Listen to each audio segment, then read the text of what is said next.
Love between humans is just not easy, and without great examples or education about emotions, communication, sex, and what keeps love alive, it's too easy to be disheartened, settle, or give up on what you want most. I believe you can have the love and intimacy you want. And having coached thousands of people on their love lives for over 20 years, I know what love can be for you. So I'm bringing you people who share vulnerably about their dating and relationship struggles and how they learn to create the most connected, fulfilling, and exciting love and sex of their lives, so you can have it too. Hello and welcome to this episode of Practicing Love, Have the Best Love and Sex of Your Life. I am excited to be here today with Mariah Freya, co-founder of Beducated. And you can tell us a little bit more about Beducated, but this platform that you have created for adults to have better sex and better love and more intimacy and connection is incredibly inspiring. And I'm happy to have you here today in the role of a wife and a mother and a lover and all the things so that we can really explore, some of the struggles you've had that I think are very common and very popular, and give some support for people who are also working with that. Thank you so much for joining us. Thanks so much for having me. I'm very much looking forward to our conversation. Me too. Did I pronounce your name correctly? Yes. Okay, great. So why don't you tell us a little bit about the current relationship that you're in and maybe how you formed Beducated as well, because you started it with your husband, right? Exactly. So I am together with my husband since 2007. So actually in 2 years, Almost it will be years. 20 years, which is insane. And I mean, it's almost hard to grasp and reflect on such a long time and boil it down to a couple of minutes, right?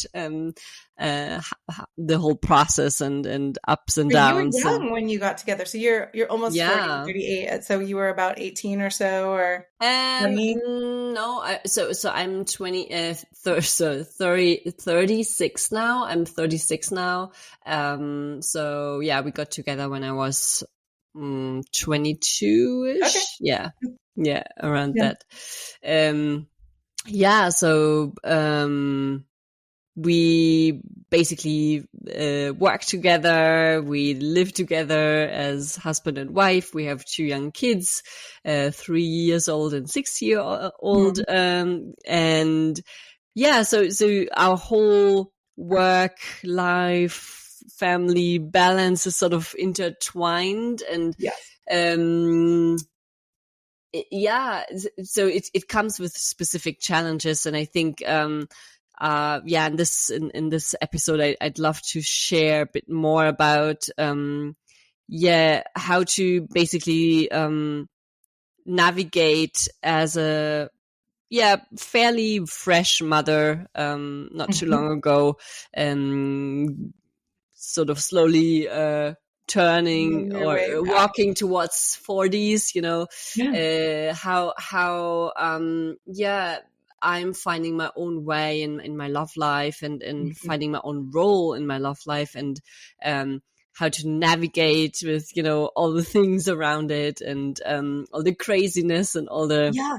And I will say that even as the mother of a 13-year-old, I'm still navigating, finding my way. And there are times I think I'm, in some ways more back to myself, and in other ways I'm more exhausted because it's been longer, and right. And so there is a continual practicing of finding myself as a lover, right? Or practicing valuing that, practicing prioritizing that, even though there are times where I just really don't want to, or I'm overwhelmed or exhausted. So I think this is going to be really, really powerful for people who are moms, and then also for people who are partnered with moms, because then you get to understand, and this might be, someone who's a father as well, or any kind of parent might relate to this no matter what gender they are. Yeah. Tell us just a quick bit about Beducated as we dive in. Of course. So Beducated is basically an online platform for sex education as an adult. So when you're starting to explore your sex life, going through your 20s, having many different adventures perhaps, but also going through your 30s, 40s, 50s and up, where we have so many different moments in our lives that interfere somehow or change or adapt our sex lives and desires. And so for every situation in our life, we basically have a course in one platform. And you can check it out at beducated.com.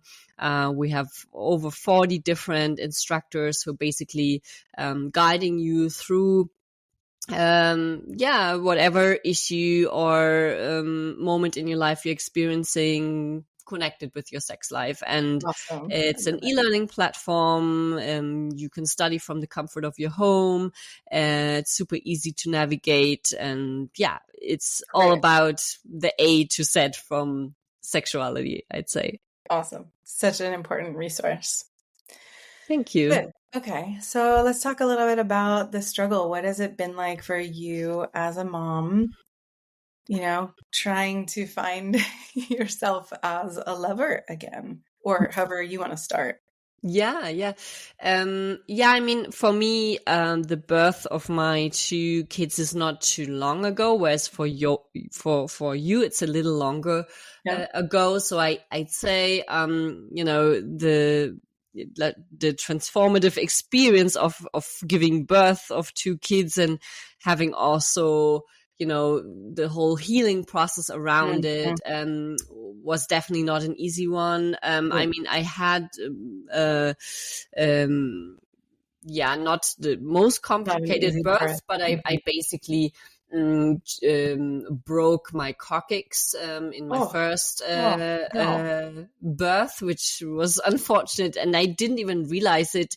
What it was what was hurting so much.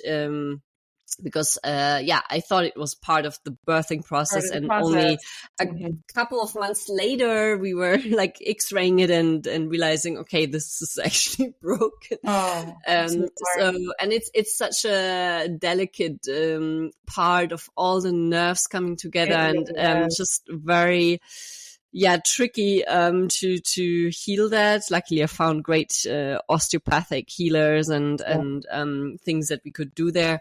But you don't know, and you don't know what it's supposed to feel like. Navigating just through this healing part that you basically are somewhat back to normal and feel like, okay, it's all pain-free. Like this is already can be months and years and up to, So this itself was definitely a thing I've learned that, and like from what I'm hearing, most mothers or vulva owners who'd given birth do experience this in like a bigger or smaller capacity. And so it was a lot about like, until that point I was always somehow open for sex, or somehow didn't have so many pains during sex.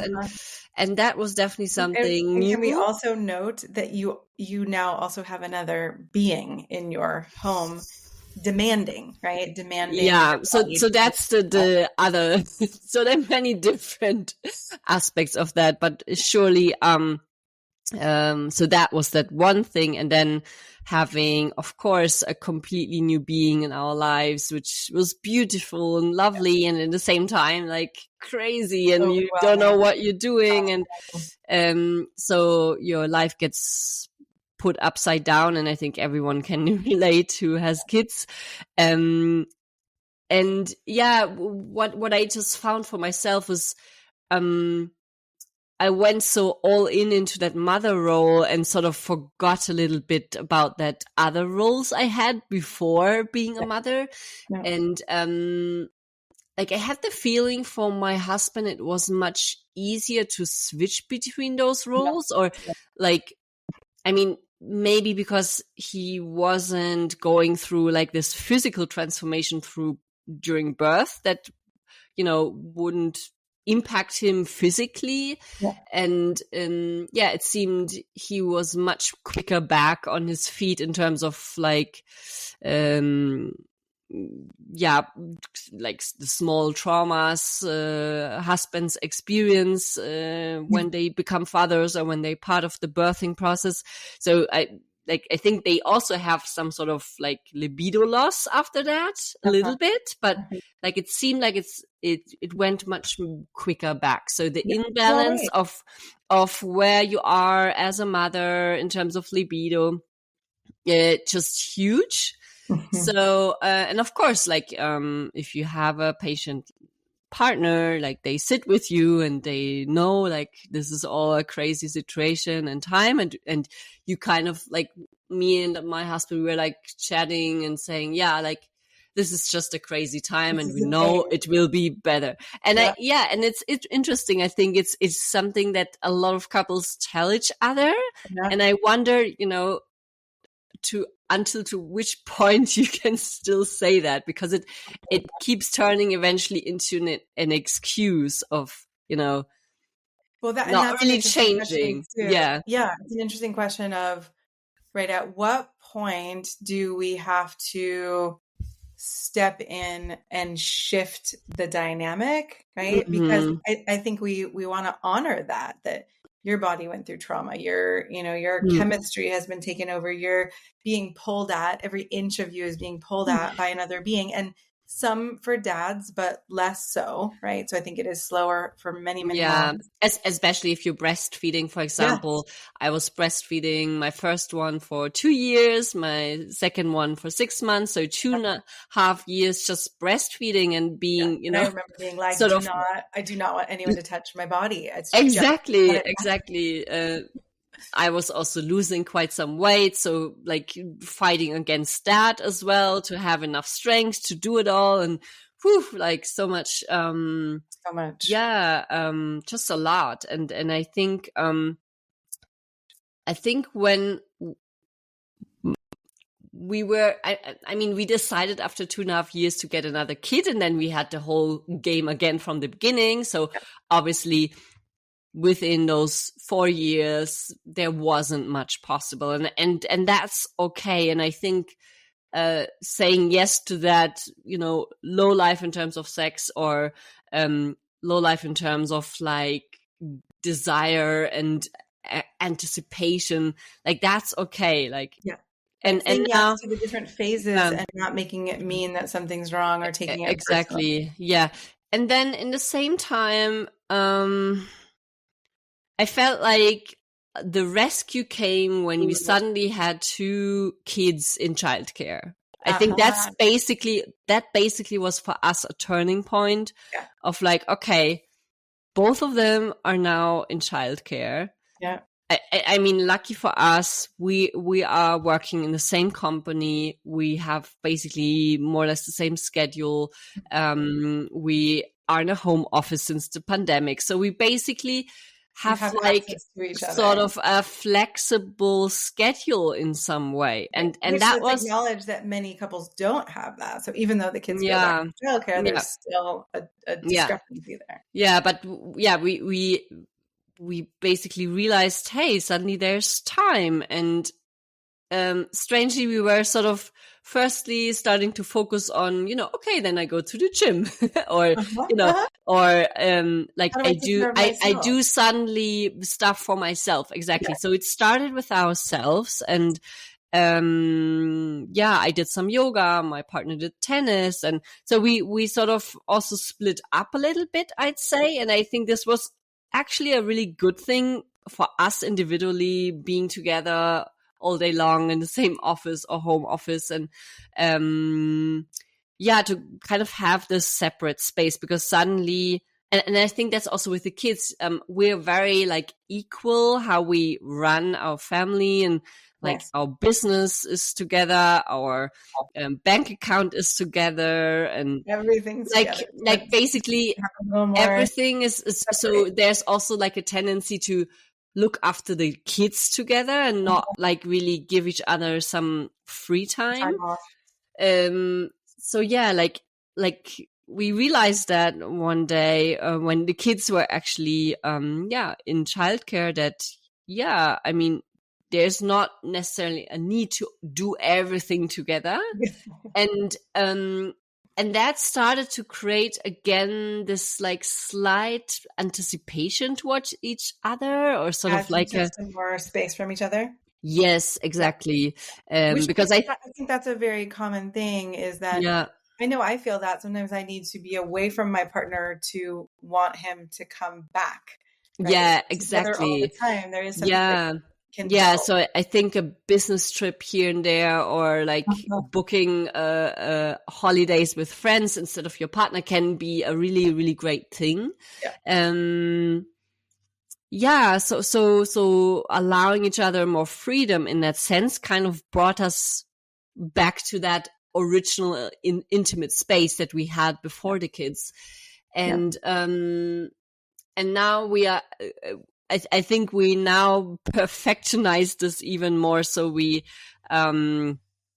basically have morning dates where we schedule, time in the morning, because we figured out that, hey, like in the evenings we're exhausted after the kids, and you still spend time after childcare with the kids. So, and that has like another like step towards exhaustion and tiredness. Well, and this is where I would call this a practice, right? One of the practices that you're taking on is practicing coming together in intimate space, and you've decided to do it in the mornings. Would you say, does it include emotional intimacy as well as sensual and sexual intimacy? Yes. So it's not necessarily, it's always penis and vagina sex, not at all. Like it can be many, many things. But it's basically a date where we have space for each other. Sometimes we also decide to go to the sauna together, and then that's our date. But other times there could be more of a like walk through the park, or just cuddling up in the space, or of course also having sex if we feel like having a shower together. Like it's really not, right. I love what you're saying. It's not just, and that's in my book, Honest Sex. I really talk about that. We've got to expand the definition of sex to include all of these kinds of intimacy. Otherwise it feels like so much pressure. And we even had a survey recently on this question on how, like, is sex still valuable when there's no penetrative sex, or and actually a lot of people agree to that, that it's still meaningful for them. And I think and even we figured out that especially the younger generation, so Gen Z, even doesn't practice as much penetrative sex as other generations. So it seems like there's like a redefinition of the typical roles and playbook basically, which is quite interesting. It's something I think that other generations can definitely learn from younger generations. Like you step a little bit out of the typical scenario sex playbook and see, what other practices are there? Oral sex, or just massage, or meditating, however you want to connected and turned on and together. And it doesn't have just that goal orientation, and we have to get the penis into the vagina orientation, the orgasm orientation. Yeah, exactly. And so this was a really, really important kickoff of that, like rekindling our intimacy while still being parents and while still figuring everything out. And this will probably continue in the next years until they grow up, and I have what would you say, like, as not that you have to speak for all moms or all women or anything, but what are some of the things that help you feel close to your husband, or have you feel like you want to come closer to him? Yeah, to be honest, it's not so much necessarily intimacy in the bedroom. It's like we sometimes go on the mountains together in nature, and this is usually where we have the most meaningful conversations, because we're basically moving, like walking, and that walking loosens up, I think, a lot of like constraints and blocks that stand in the way of having conversations. Right. Because so basically you cannot separate. Yeah. And actually that's interesting. My partner and I are using an app, and we both answered a question recently of what is a surprising way that we feel more connected or more turned on by each other. And it was that meaningful conversations, you know, and so it's amazing that you're bringing that up too, that it's not always, oh, what do I do in the bedroom that has me feel more connected? But how do we feel connected heart and soul that can lead to it? Yeah. And again, this is something we've also surveyed with over almost 3,000 people when we asked them what was the most important aspect in their intimate life, and they said that really genuine connection with my partner, and there were a lot of like juicy things they could check, but this was the most checked one. So people are looking for this meaningful connection through also conversations. And I mean, oral sex is great to have, and it's powerful, but there's like a higher level to that, and it's a method to basically get there. But so for me, talk about the difference between one-dimensional sex and four-dimensional sex, right? One-dimensional is that physical. Okay, it could be oral sex, but four-dimensional is you might be having oral sex, but you're also connected energetically, you're connected emotionally, you're connected spiritually, right? So whatever physically is happening, if you're missing those other dimensions, it's not going to feel as meaningful. Yeah. And so for us, this basically walking together and having meaningful conversations on life, on ideas, on business ideas, and like going into a sort of a flow state together, right? Like that's what we just love, and what makes us feel connected, and where we make the best decisions for our lives usually as well. And that we ultimately in stressful moments still know, okay, what we're aiming towards, how we can stick together as a team. So those moments carry you through. Yeah. Or even like talking about sex while you're nature walking feels much better than while you're doing it at home scheduled or something. Like I feel like it's much easier in that flow state to just, pour it all out and just say it without having fear that your partner will I don't know, react in a bad way. Or that's a great practice, is moving it out into, you're outside, you're moving your body, so it's not just sitting there and exactly. Yeah, you can get stuck with just being inside and having those walls around you. Yeah, I think it helps a lot. And I also have to say what I mean, we always had this like libido mismatch challenge since the beginning, basically. But just noticing, okay, when is your body at its best? So knowing your rhythm and knowing, of course, your cycle in some way. When like I still have my menstrual cycle. Not everyone has it when they have older, but at the moment I can still use that as a little guideline. Do you find your yes, definitely. There's definitely, and there's, for example, now I just had my period, so I'm now in sort of the first week of the cycle where I have much more estrogen coming into my system and less progesterone. And estrogen is, of course, making my body much more energetic, more fluid, and just having this also like natural lubrication. Yeah. But I, for example, am taking also specific nutrition that helps me with that. So I'm, for example, using a lot of maca, which really, really helps me personally with lubrication.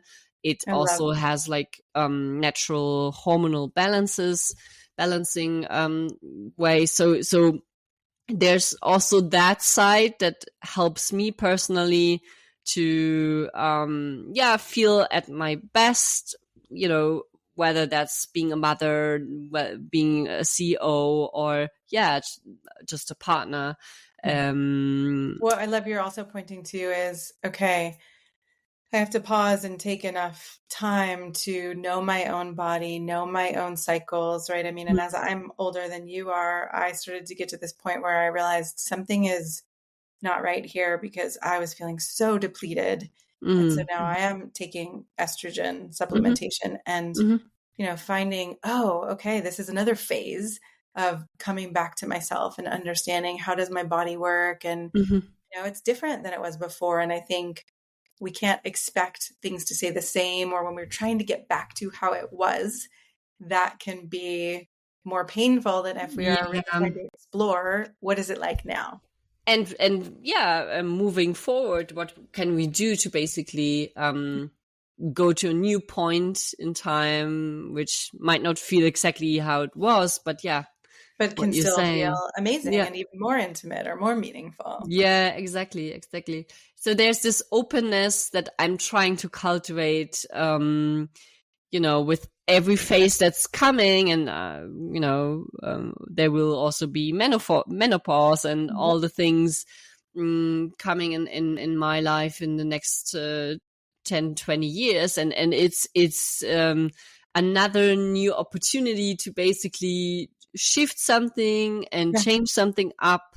And that's what basically my kids remind me every day. I need to be flexible at all times because the plan will always change. I mean, setting up this call was basically, I think we tried 3 to 5 times to make it happen because of kids, because of life. Well, that's a testament, right? This is kind of like setting up a date or being with a partner. We did not give up. We just decided we were going to make it happen. Pushing through. And that attitude that you just spoke of seeing each phase as an opportunity, to me, that is so important, right? That's why I talk about having the best love and sex of your life after 40 or in midlife, because it may be different, but it can be even better, and I think a lot of I'll say women, but I think I work with a lot of guys who identify as a nice guy. So people of all genders don't speak up for ourselves or don't ask for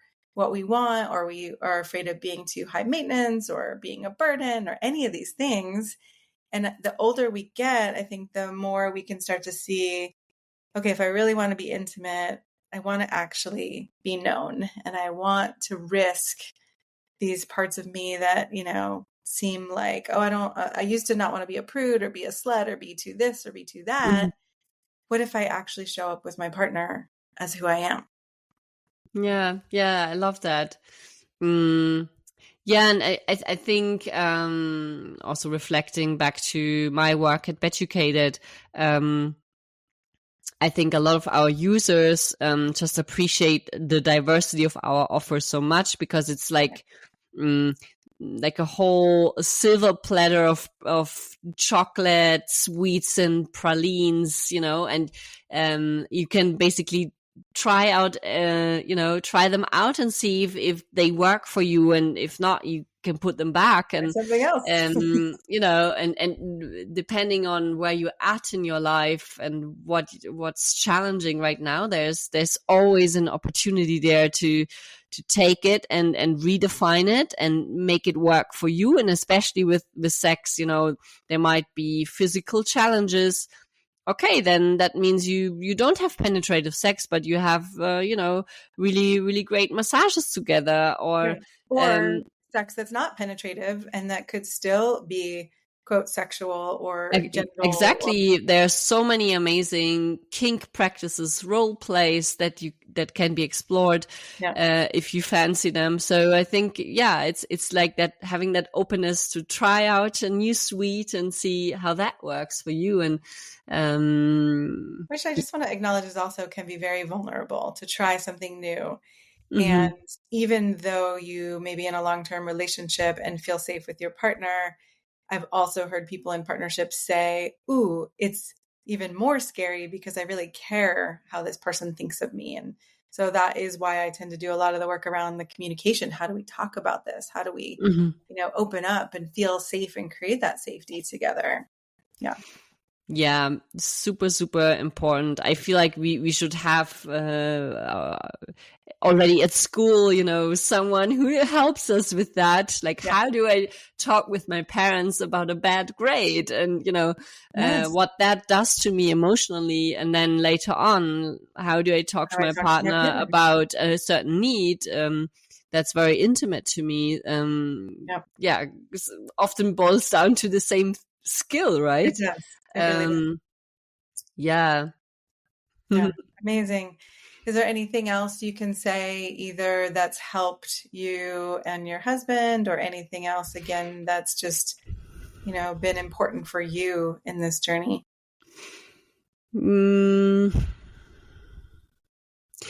Yeah, I think the most challenging times for us was definitely wintertime in Germany. We are based in Germany, and there's, of course, the heating system on. It's dry inside the house. The weather outside is super cold, so everyone is prone to have colds and coughs, and so you basically are constantly sick with kids.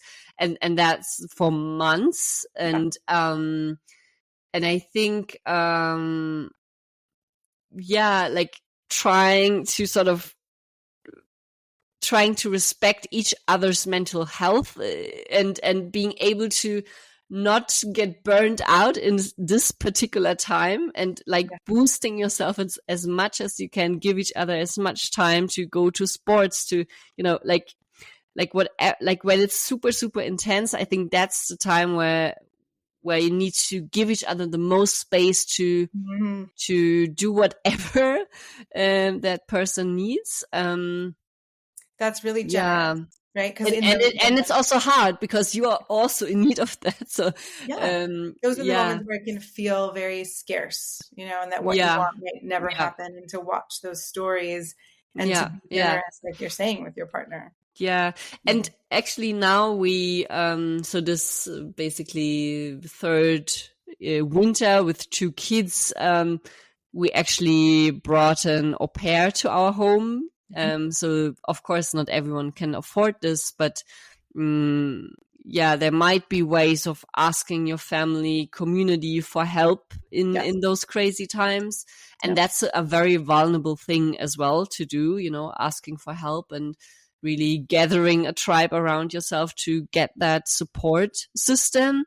Because then you can really be mindful of your mental health and avoid burnout and all the things that come with it, disease. And, when you're not taking care of yourself, the whole system falls apart. So you gotta do that. And, so for us, it's life-saving having an au pair. She's from Spain and she learns German, so it's a really lovely cultural exchange. And she's studying and really a great person to be around. And so it's a new thing that we sort of opened ourselves towards and created again more space and time to have a babysitter in the evenings. Beautiful.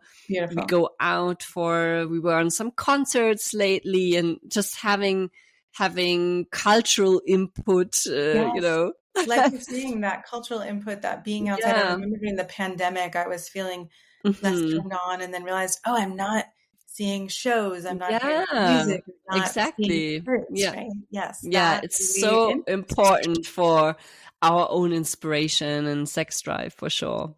So I love that. Thank you so much. I think this is going to be incredibly helpful for moms to hear, as well as for people partnered with moms. to really get a sense of, oh yeah, I'm not the only one. And, I don't want to say we all struggle, but I think I could safely say most of us struggle with this one. So thank you for helping lead people back to thinking about this and having those conversations in their partnerships and really exploring, okay, what do I need? And is it time in this phase for me to make this a more conscious exploration versus just, go along with what's happening? Because in that case, maybe we won't find our way back to each other. Yeah. Yeah, and definitely for everyone who's listening, do check out Beducated, because it's I think a great tool to basically sit together as a couple and explore our library. There's over 100 different courses that you can do from tantra sex to kinky sex to role play to just communication. And just having this like opportunities in front of you and seeing sort of visually the diversity of what we could try out and explore can sort of really inspire this conversation and this like, sitting together and, okay, let's see what's up for dinner, basically. Yes, what's up for dinner. I love it. Yes, I highly recommend checking out Beducated.com. And thank you so much for being here today. Thanks for having me. I'm so glad you joined us for today's episode of Practicing Love. I hope you enjoyed our conversation and gained insight into yourself and your current and past relationships and inspiration for what's possible. If you like what you heard, I'd be so grateful for you to subscribe and write a quick review to help people find us. If you'd like more support in your love life, be sure to get your free copy of my best-selling book, Honest Sex, at shanajamescoaching.com/free. That's shanajamescoaching.com/free. And we'll see you next time.